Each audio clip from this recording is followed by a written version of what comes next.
Hey everybody, this is World War Guy here today, and before we begin, I just want to hope everyone had a wonderful Christmas. If so, that's good. If not, I'm sorry to hear.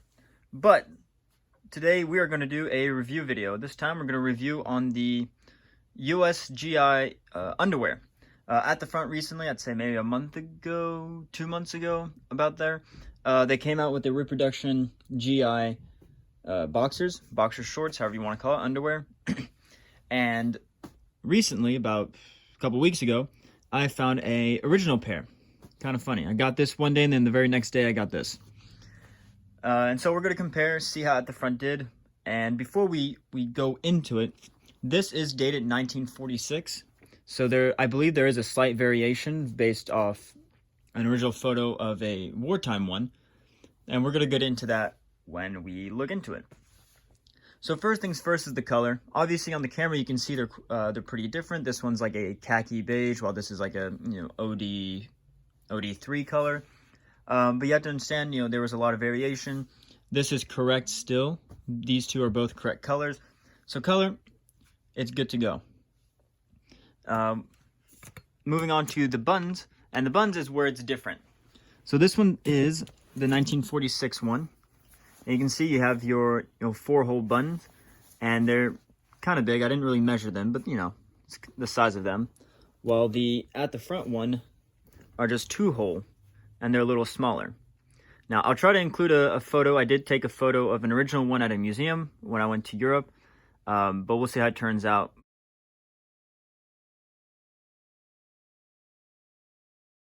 But I've seen wartime ones with the same kind of buttons.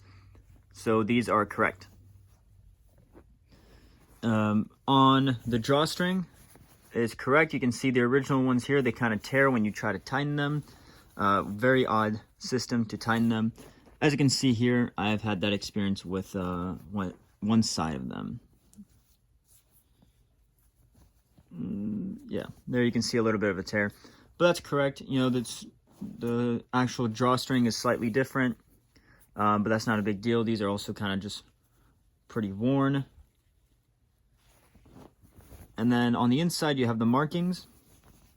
This is at the front one. That's the size and everything. While this is the original one. So obviously different makers, so different kind of markings. But besides that, they have the same amount of stuff. So you can see right there, 1946. A little hard to read. And then now from the fabric wise, at the front they seem very lightweight, very soft and lightweight. Well, this one's a slightly bit more coarse, but that could also just be with age, how maybe used, who knows, or how old it is. So it's a bit more stiff. But no, I think at the front they did a really good job with their boxers, underwear, whatever you want to call them. They are $20, so it's a bit pricey in my opinion. But I think it's worth it.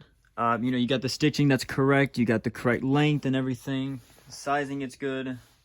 The buttons, the drawstrings, the color is good. So honestly, if you want to spend $20 on underwear, these are good. They're comfy. I've worn them. And yeah, so if you enjoyed the video, drop a like, write a comment, share. But also subscribe to my channel to see more cool stuff. But besides that, you guys have a great day.